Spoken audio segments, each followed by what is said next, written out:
And welcome to the Talon Outdoor Show. I'm Charlie. I'm JD. I'm Fred. Captain Paul Tire. And I'm Grant. I feel like I just was sitting here because I came in last night and I recorded some stuff. If you're in the Dothan market on the quarter hour, instead of hearing a bunch of ads, you're going to hear one ad from our best sponsor up there. The other ads are gone, and it will be me talking about the importance of some training stuff, and then the second half of that will be on the three-quarter hour mark. So pick up on the rest of that. Just trying to fill some airtime up there, which if you are in the Dothan market and you know, anyway, we'll talk at the bottom of the hour about that, because you Tallahassee folks don't get to listen to the bottom segment. There's a 5-minute segment that only our Dothan market or our streaming, right, Grant? Streaming audience gets to see or listen to. Segment. You can see it on YouTube, but you can hear it on the radio or streaming. There's so many ways to get this show content that it's scary. I'm talking about, hey, I watched your show, and I'm going, wait a minute, you watched it? Oh, you're one of the 80 people that watches the YouTube channel. I see that too. we get done here today. I'll come back in here sometime before I drag my butt back home, and I'll knock out the YouTube thing, and I know I'm doing it for a very small, very select audience, because nobody really watches it except a handful of folks. But if we don't do it, I've got a couple of sororities. Then several of those people, what? I had a couple of sororities that watch it. Yeah.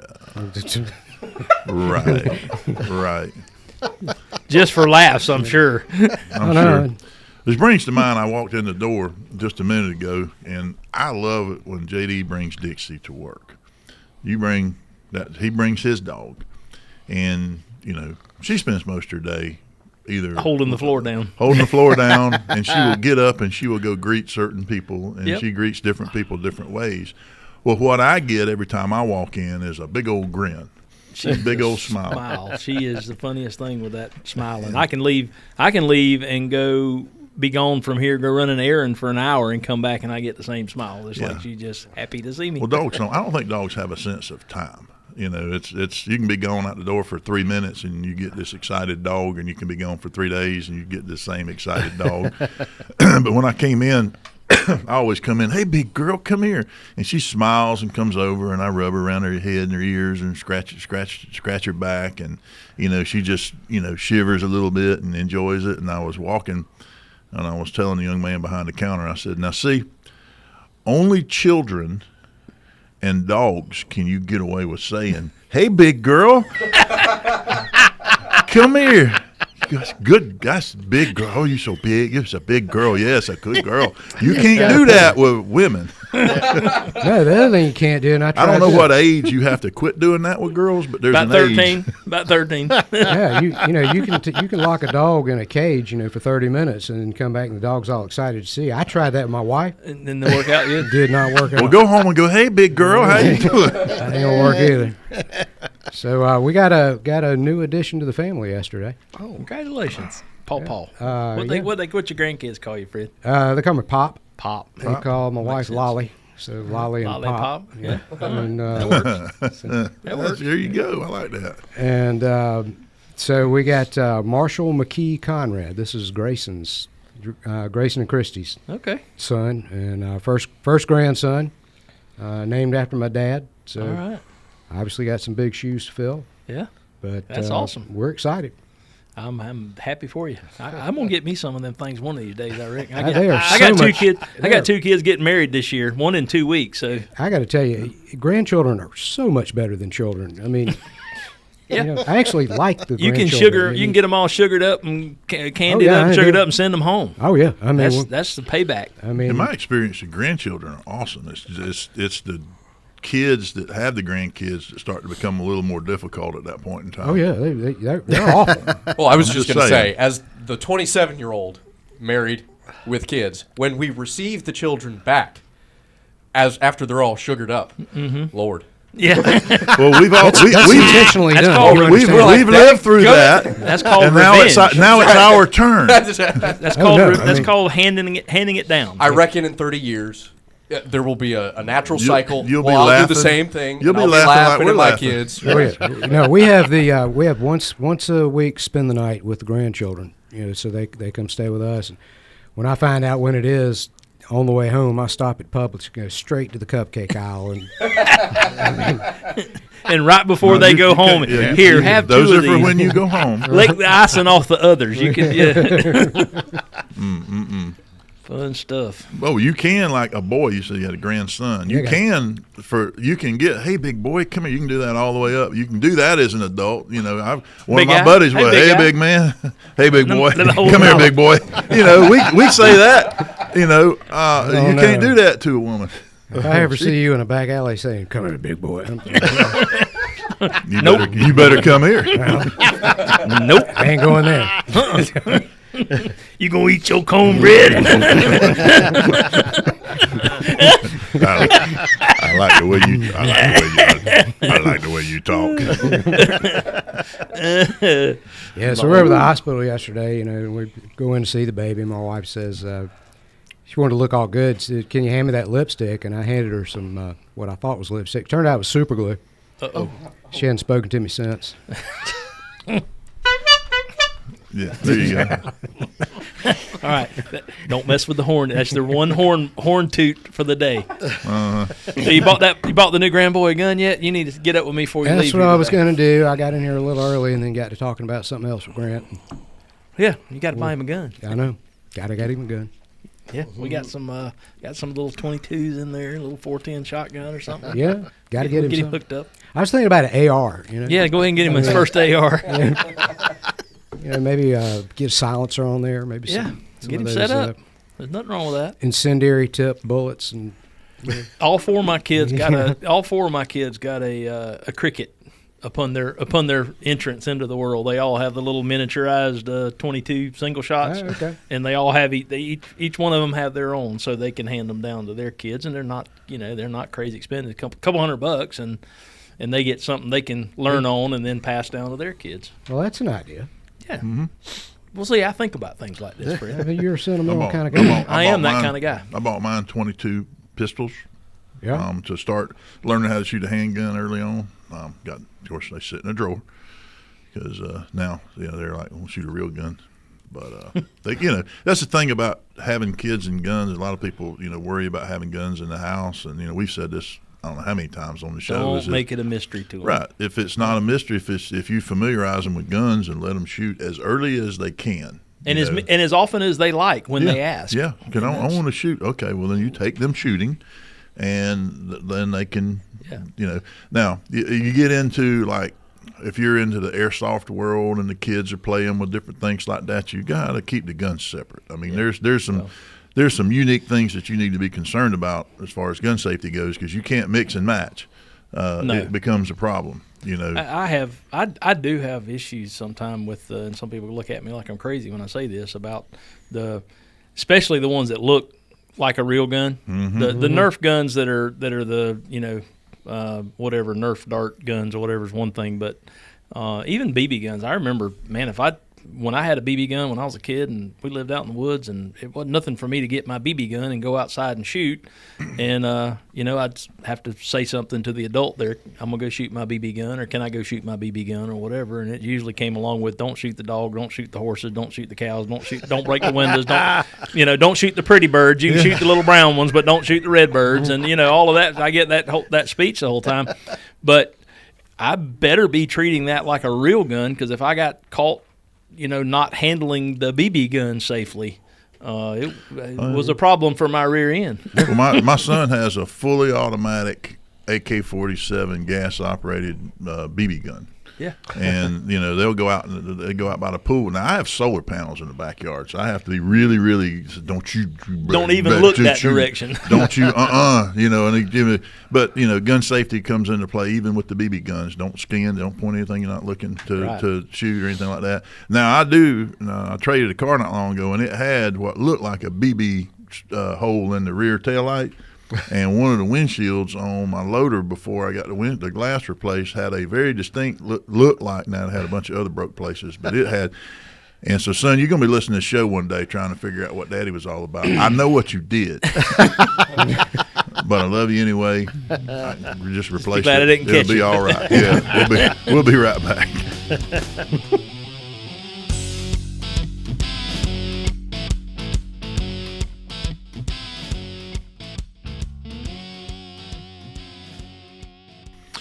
And we're back.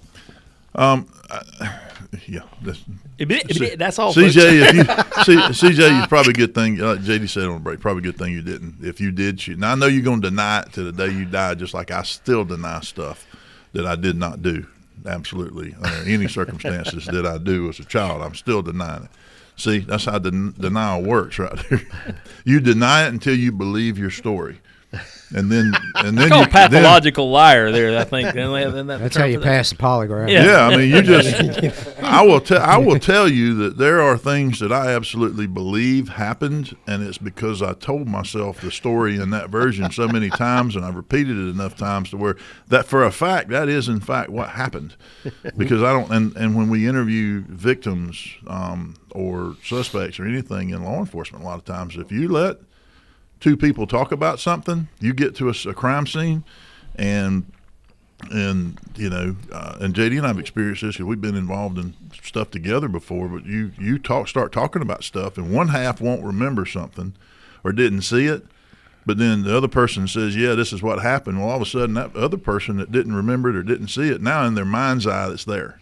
Right. And before long, that's why we try to separate everybody and say don't talk about it, and we get all the different versions. But if you don't, I still tell the story. Me and you were in an officer-involved shooting where we both shot at the bad guy and in a house, and there apparently, according to you and everybody else there was chicken, a rooster in the house, and a wiener dog.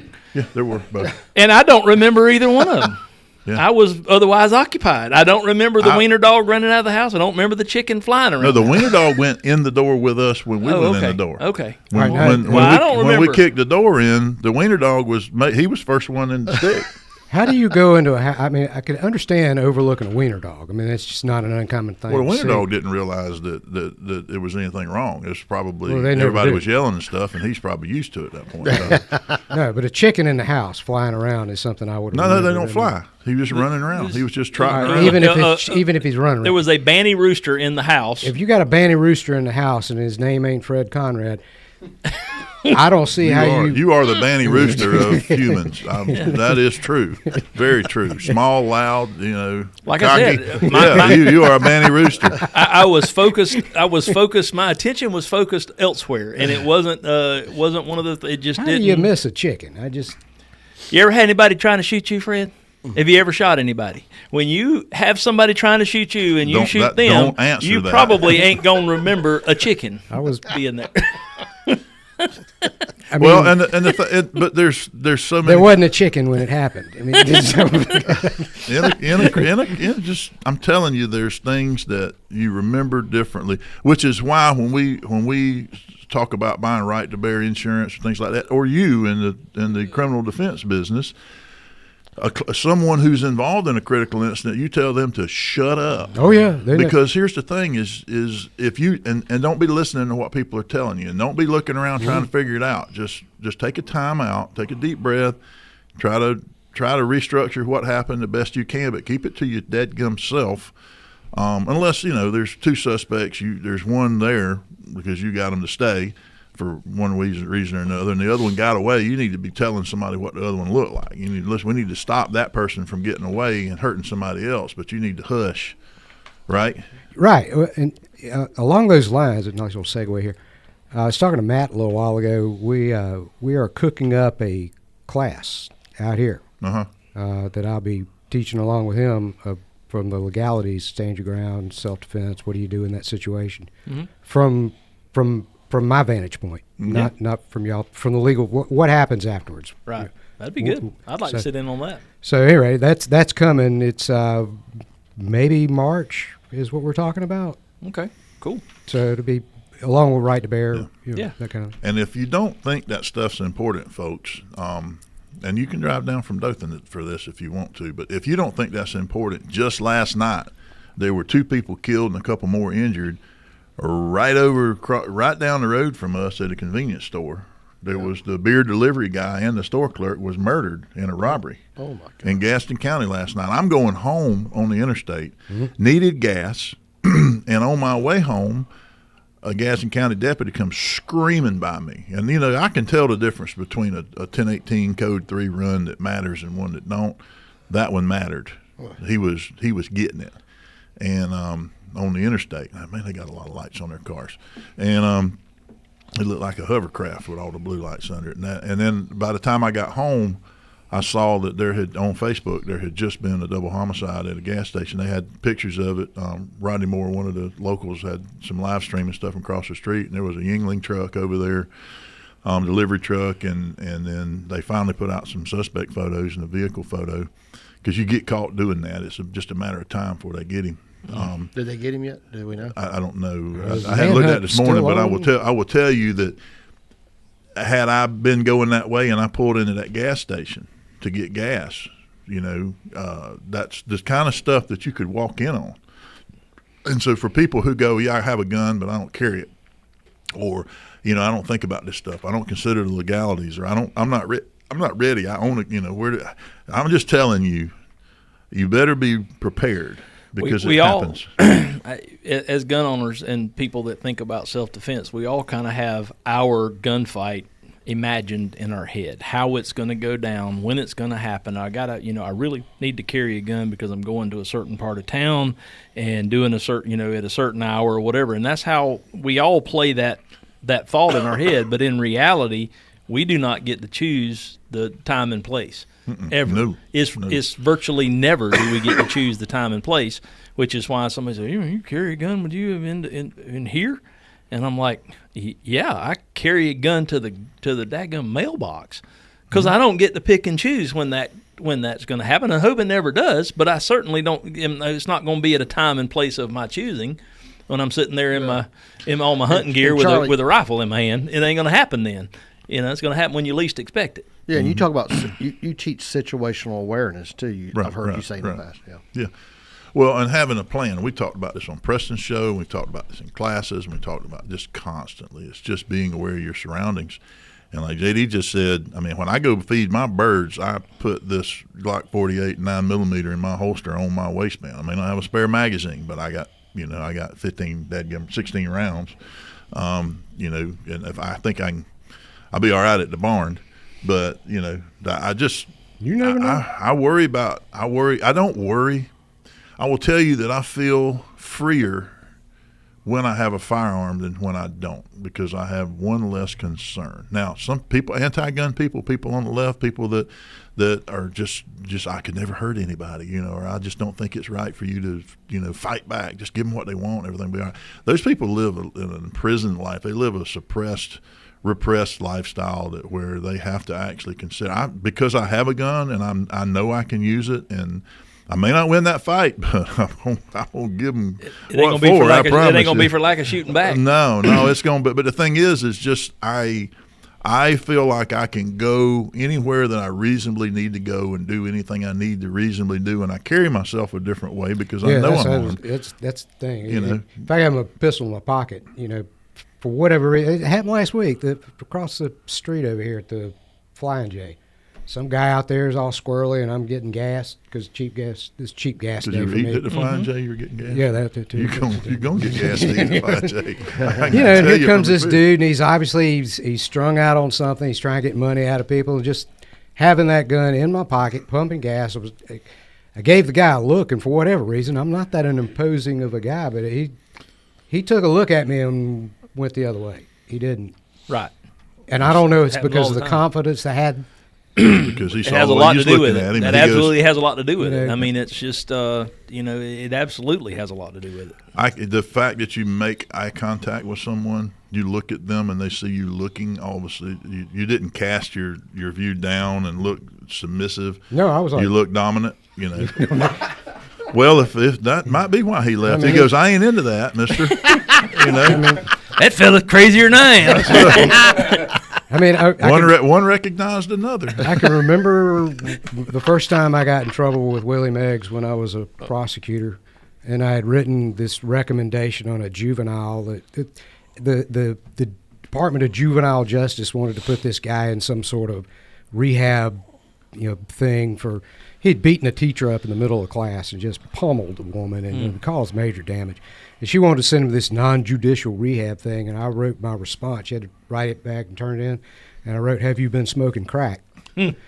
on the thing and sent it back to the thing, and I got a complaint. Mr. Meggs called me in, and did you write this? Yes, sir. Why'd you write it? I thought you probably a legitimate question. Valid question. He's like, well, what's this all? And I explained it to him. He said, yep. I said, okay, yeah. All right, carry on. He said, one piece of advice he gave me was always make them think you're crazy, and they will not mess with you. And you've done a good job of that. Says the guy who wears Halloween costumes to the courtroom on they don't mess with Halloween. You walk around looking like a chicken to see. Well, now you got other people up there. Now you've set a trend. Now there's other people doing the same thing up there. It's a matter of who can act the silliest. It's like we're going to give y'all one day. I can tell you that, like, you go to Jackson County. I remember back in the day that my Uncle Herman was, he wear cowboy boots to court. But I think he was about the only one that was allowed to wear cowboy boots to court because he was Herman Learmore. And there was some other attorney walked up in there with cowboy boots on. Judge told him next time he came to his courtroom, he better have better have the right shoes on. My and Herman's sitting over there with his feet propped up in cowboy boots. But Herman's a cowboy, so I mean he's. We had a young lawyer a few years ago in front of Judge Flurry, and he came in with a seersucker suit. Judge Flurry gave him what for, and he pointed over at me. Of course, I was wearing a seersucker suit, and he's like, he doesn't count. Go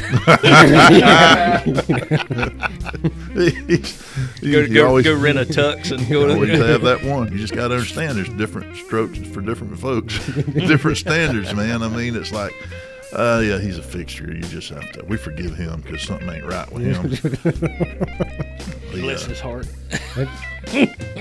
My wife said that to me the other day. Bless your heart. Well, I mean, people, I hear people on the internet all the time trying to explain bless your heart, and there's so many different bless your hearts. There's a lot of different ones. I think it's bless your darling heart. Yeah. Old Justin Nunley was explaining it on the video just last night I was watching. But, hey, we'll be right back. Bless your darling heart is...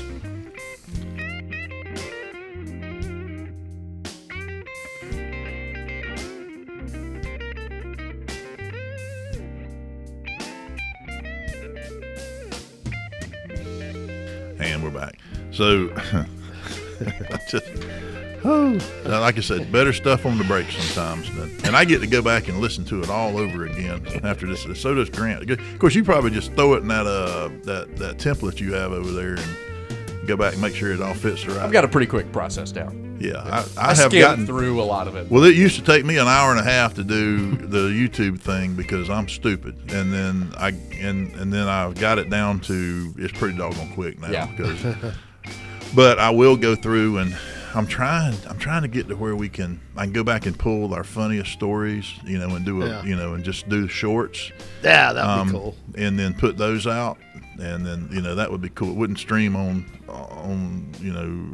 iHeart or anything like that, but it would be, at least it'd be on put it on the YouTube gram. channel. Yeah.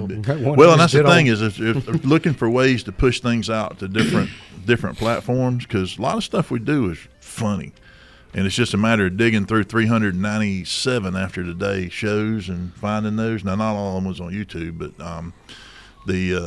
but anyway, so. I don't know if that one's going to make it on YouTube, but I thought it. Well, I'm going to go back and listen to it.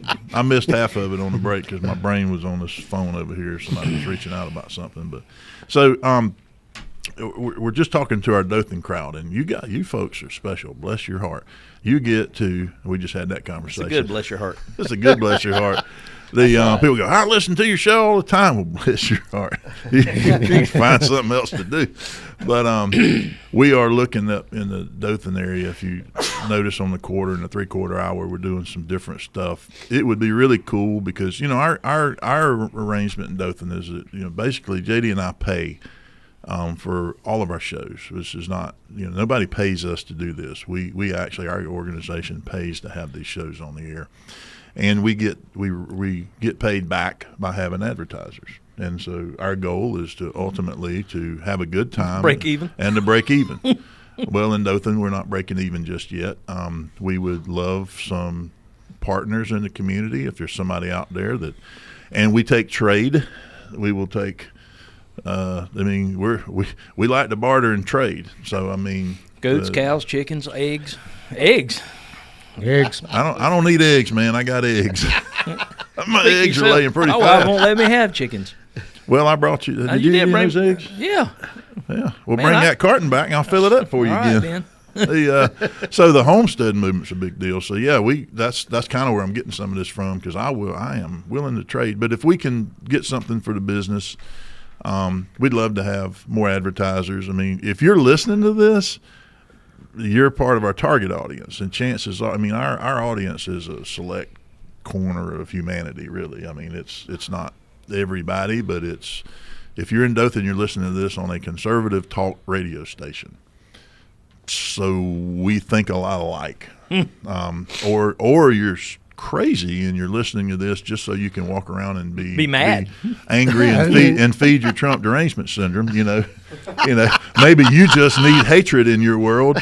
And so we do everything we can to give you something to hate us for, then, if that's the case. It don't much matter to me. Yeah, but but you can reach out. I mean, you can reach me at charlie@talontraining.com if you want to think about advertising, or you call the shop. I'd give you the number, but I have to read it. But just Google Talon Range of Dothan.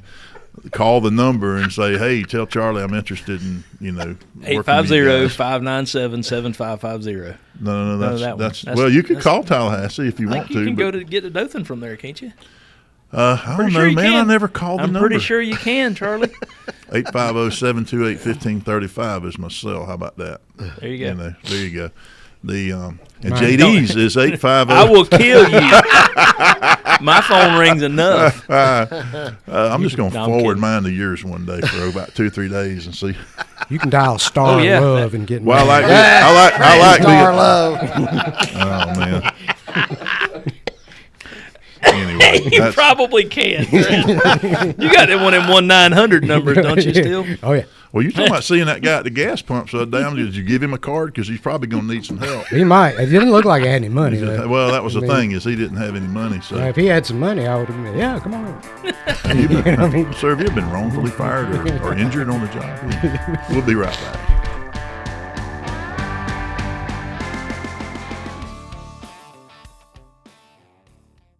And we're back. So we do have a guest. The last show or two, I talked about the book "Life on Apalachicola" by Jim McClellan. It's a 10-year-old book. I talked to him the other day. Turns out he's like a year older than me. He was at Chipola about the same time frame. He did graduate college one day, but it wasn't that year that he wrote about in the book. Because he's a Bluntstown country boy, and he's back here in Tallahassee now. And I reached out to him, and he was going to come be on the show today, but he had something come up. He's going to be here next Friday, hopefully, and for the Saturday show. And we're going to, hopefully, Fred, I think you were going to try to read his book between now and then if you could. I'm going to. I'm going to have questions. We might let you ask. I thought it was kind of funny that I was just thumbing through it, and I opened up the book, and the first one was about sucker fishing. Yeah, and we've talked about sucker fishing on the. A customer came in here today. You were talking about carp fishing. I'm like, no, I was talking about sucker fishing. I don't remember saying anything about. I hear carp. Suckers are better than daggum jackfish. Man, they're good. They're good to eat. You talking about the suckers that get on the the red horse suckers? Nope, red horse suckers and pond suckers, or humpy suckers they call them. It's a different kind of. There's two different species of suckerfish. One that in fast moving water, and one that lives in like Ocheesee ponds full of the little what we called humpies. They got kind of a arch on the back. They call them different things around the country. A humpy sucker. Yep, that's it. Okay. I don't know what the real name. I don't know what the real name for them is. They're but it's a sucker fish and kind of got a mouth like a carp, but they're not. And they may be some in the carp family. I don't know, but they're red horse suckers are fine eating, buddy. Where'd you find the book at, Charlie? I'd like to pick one up. I was standing in the line. I always feel like I'm fixing to sing a verse of a song. I was standing in line at the bookstore. Standing in line. I'm done with standing in line, so please never get in. Yeah. And at CVS of all places in Mariana, and I look over there, and there's this history publishers, and they've got like aviation in Florida over the, they got all these old airplanes and stuff I like to read, when it's, and I saw one that says Life on Apalachicola or something like that. I want to check the CVS in Quincy on the way. And it was just on this little kiosk there it was there where if they're busy at the pharmacy drop off and pick off line. You know, if there's like 8-10 people in line, that's where they put the books. Yeah, because they figure you're gonna be there a minute. Yeah, that's right. That's right. So and it looked like the most of them had been browsed through a few times because it gets busy. And I picked that up, and when we checked out, I threw that on the counter. And I got my blood pressure medication, my cholesterol medication, and a good book. and after talking to him, he started out writing a blog, and so this was basically it's like a bunch of chapters that are basically stories that you would blog, where you would tell a story. And it's kind of like this is sort of like what we're talk about trying to get some of our best stories put together here. It's the same kind of thing where he's telling these stories, and it's not like, I mean, you can just read one or two and then put it down and then come back and read one or two more. It took me a couple of evenings.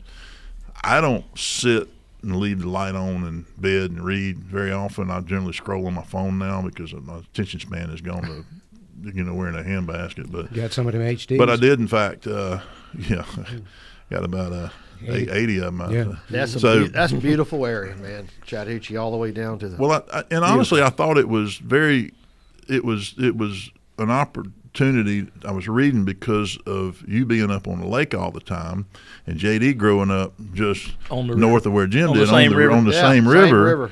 And I said, well, here's a kindred spirit for the show. Turns out, I think when he comes in next week, you're gonna find he's just another. It's like when Jason Keene came in from Ochisi Pond and would talking about Pookie and all the stuff they do. It's the same kind of deal, man. I mean, we don't always bring in a Peter Schweitzer. But sometimes. But the thing is I think you look around and you find other people that like to tell stories and that have something to share, and it's just storytelling to me is really, really important as far as building our legacy and reaching out. You were talking about your kids spending the night at Pop's house on the weekends. I spent the night at my grandparents' house almost every weekend till I was grown. Oh yeah. And when I was little, and listening to my grandfather, who was born in 1911, listening to him telling stories about coon hunting and quail hunting, and just living back in those back in those days, about the him coming home from football practice one time and a bobcat coming out in the road right behind him and basically stalking him all the way home.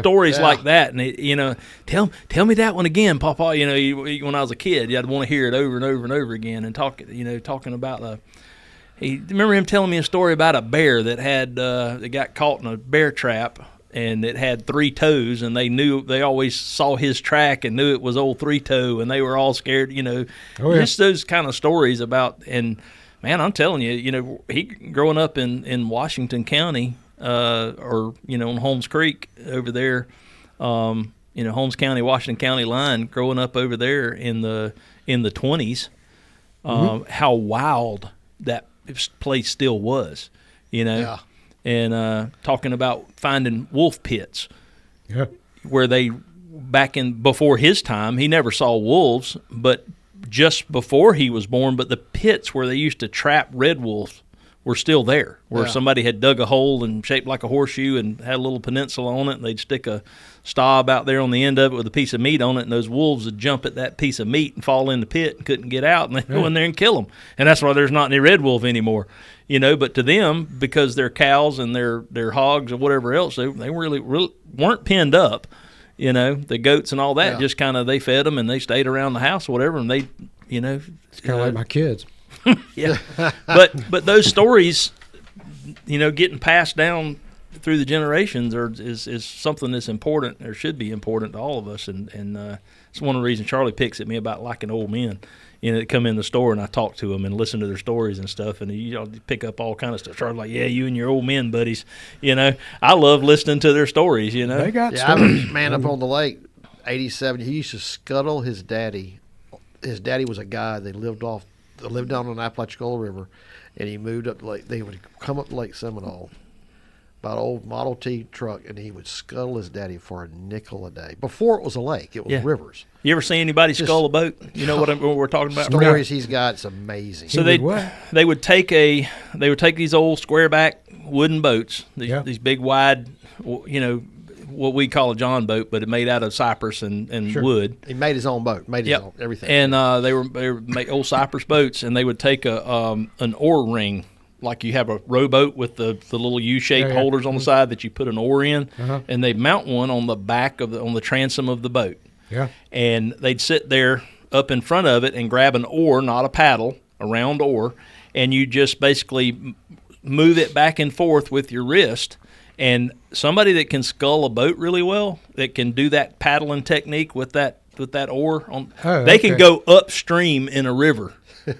I've seen them go up at Holmes Creek over in Washington County or Holmes County. Using it kind of like a propeller looking? Yeah, they're just it's a back and forth and twist and turn, and you turn the paddle one way so it goes through the water easy, and then you pull the other way.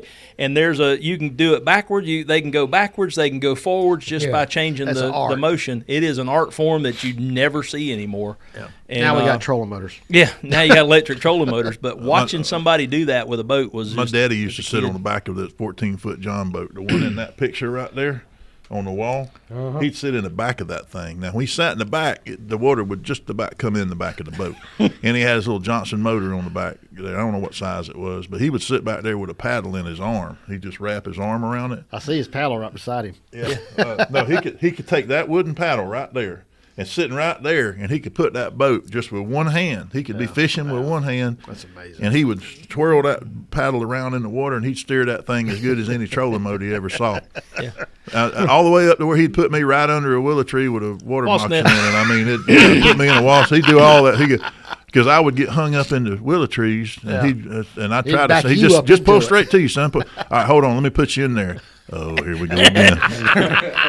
I won't never forget the time I heard ka-thump in the boat behind me and turn around, and there was a snake, big old black snake. And I don't know if it was a water snake or a water moccasin, but it don't matter to me because he was flipping it, trying to flip it out of the boat with that oar, and it kept pushing it closer to me. I think that's why I'm scared of snakes to this day. Probably is. We'll be right back. That was good. I love hearing those stories, man. Yeah. I remember, when I was amazing stories. My grandparents would take me with them camping every year around 4th of July or over the 4th of July week. They'd go down to Holmes Creek, to a place down there, and we'd camp for a week and fish and catch shell crackers and big old stump knockers and stuff. And you'd have some of them old men. There was Mr. Skipper ran the little boat ramp there. It was his boat ramp, and they'd camp on his property. And he had 3 or 4 of them old cypress boats with a sculling oar in there and a one of the things in there, and he'd rent those things out, and them old folks would come down there and rent a boat for $5 a day, and they'd take off upstream with that thing and go fish and bring them back. That's cool.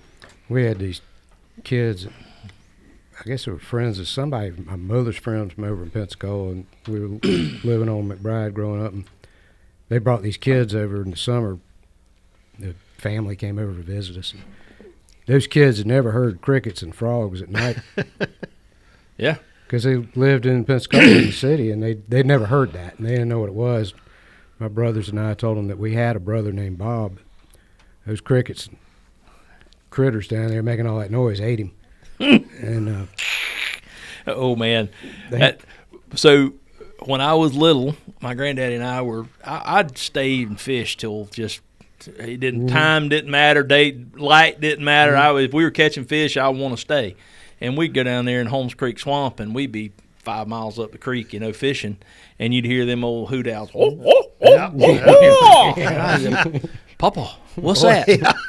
He said, "That's a youngin' eater, boy. We got to hurry up and get you we got to get you inside.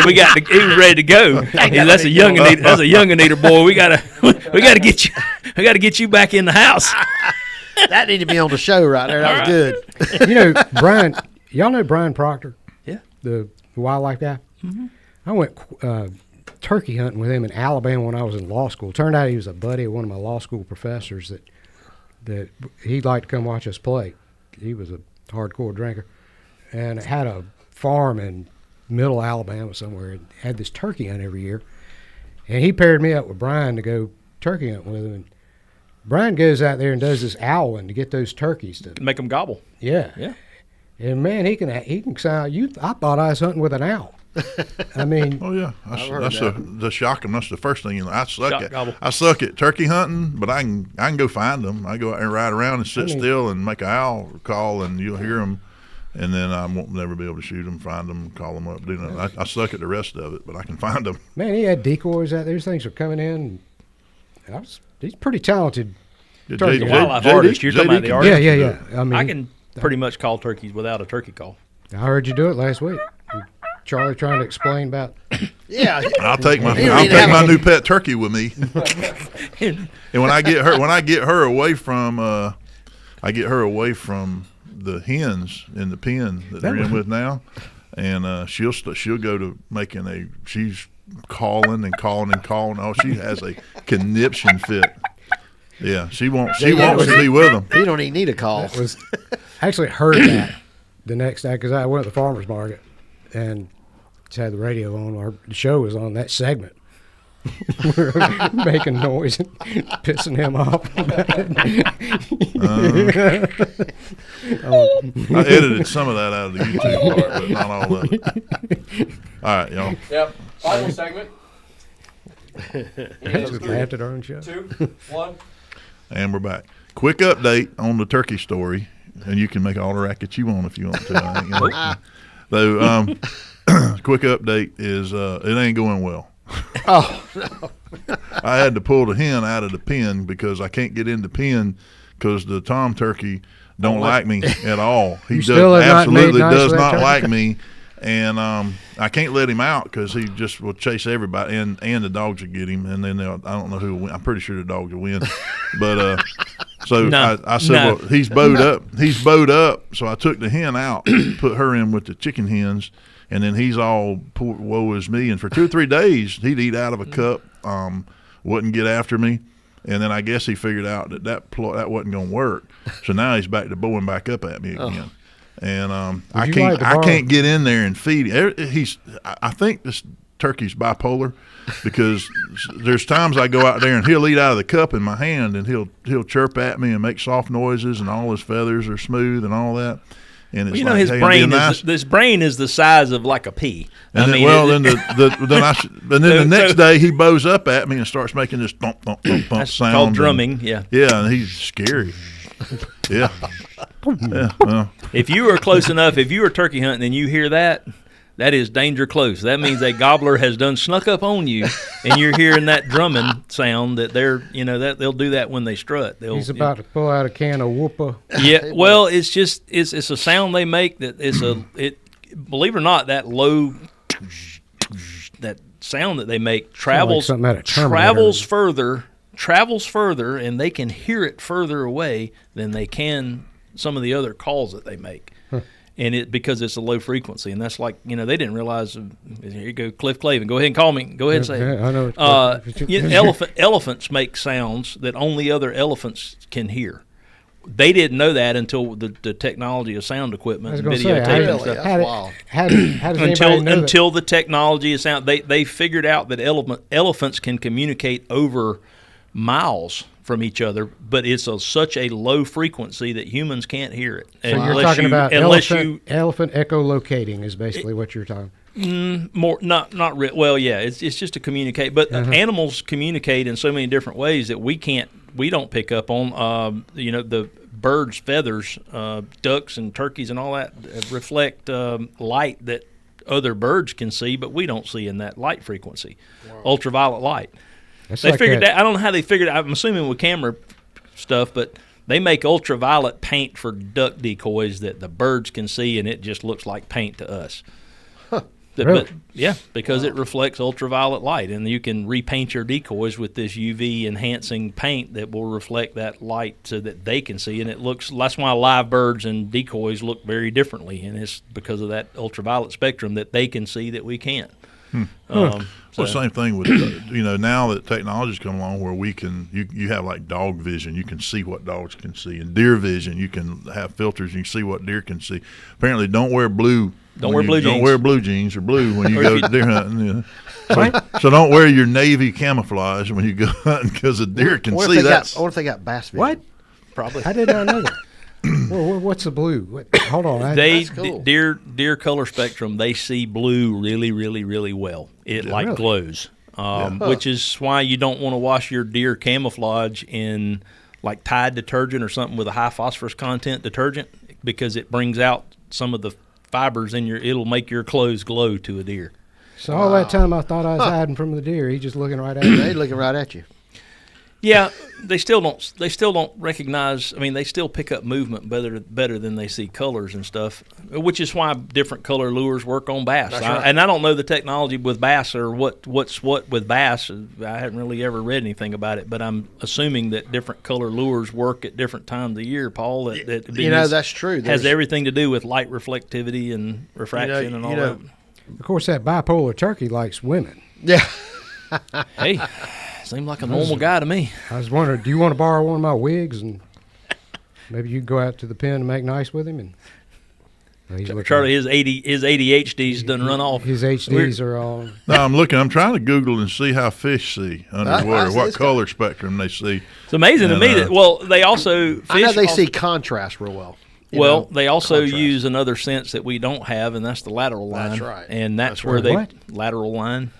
You know that you've seen a snook. You know that big heavy black line Yeah, that yeah, runs yeah. down the middle Yeah. of a snook. That is his lateral line. That is a sensory organ that they have that picks up vibrations in That's the right. water. Bass have it And too. bass have it too. Pretty much all fish have yeah. it, and it is a sensory device right. that they use, which is why baits that Rattle? vibrate at certain frequencies work better certain times of the year. That's right. Like right now, a rattle trap, lipless Yep. bait has been working real well. The rattle trap. Rattle trap working real good. This But is a the lot one- of fish have moved shallow with this warming trend. There's more fish bedding right now than I've ever seen this early. Yeah. You know, I mean, it's amazing. It's, Really? Everywhere. On Lake Seminole. So, are you using worms or are you? Yep, been using worms. Now, not all fish don't bed at the same time, but you have a big push shallow.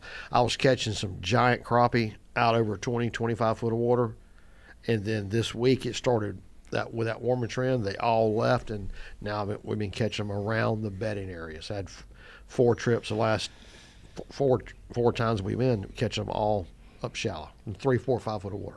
What are you catching crappie on? Minnows. we don't refer to them as that on this show. Those are sockeye. Yeah, sockeye. They're That's right. perch is what Sockeye. they are. No, they're sockeye. Some people call brim perch. Or No. shellcracker perch. We call it's crappie sockeye. There are brim, perch, and bass. That's There's it. Mr. James. And a mudfish. I mean, you I had a have guy that been listening to the show. That's what every time he catch one, that's a sockeye, like JD calls. That's a sockeye. now look at you. I'm a trendsetter. I'm a trendsetter. Yeah, there you go. Everybody's What? going to be wearing little I sock had Dale Bessie and Mr. James out yesterday. Man, we caught the heck out of it. I had one I'll show you a picture of it, but it was a giant. A slab. Up shallow too, 4 foot of water.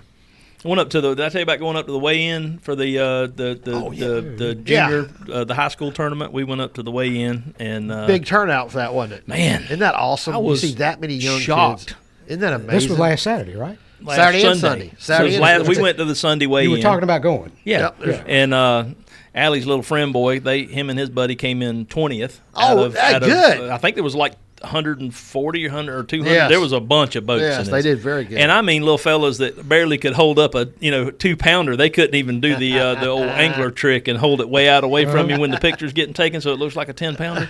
He's got this little 1-pound bass, and he can't hardly. he can say it was a stretch, and I'm like. But I mean, little bitty fellas, they let the kids and girls and the male you have females. a junior division in high school. Right, the junior division is like 8 years old. I guarantee you, some of them boys wasn't more than 8 or 10 years old. Out So there bass the fishing. guy that won, what was his catch? The biggest string I saw total weight was 22 pounds, something like that. How many fish you think?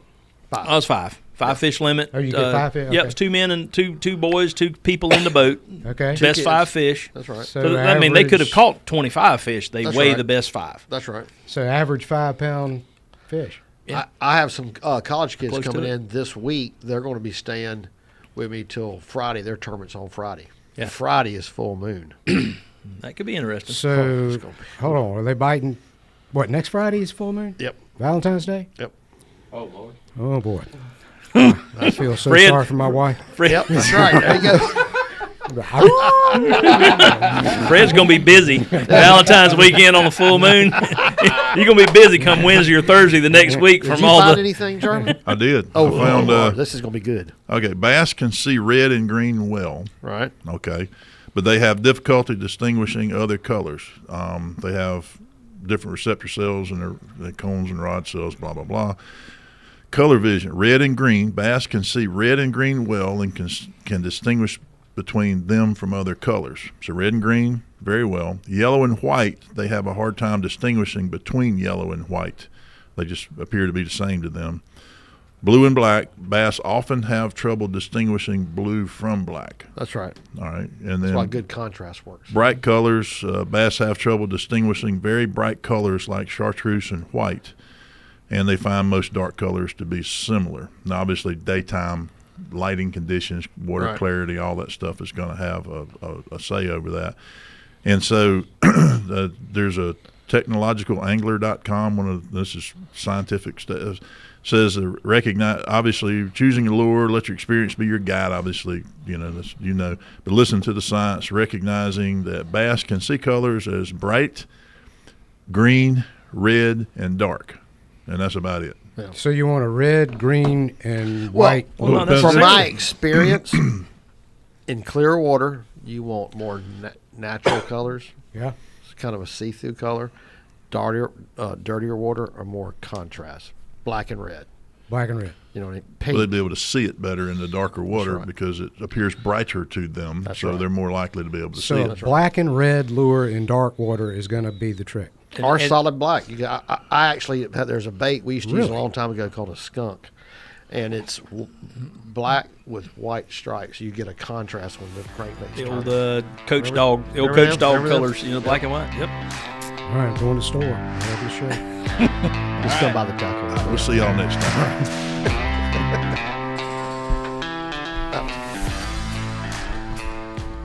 Yeah, there was a whole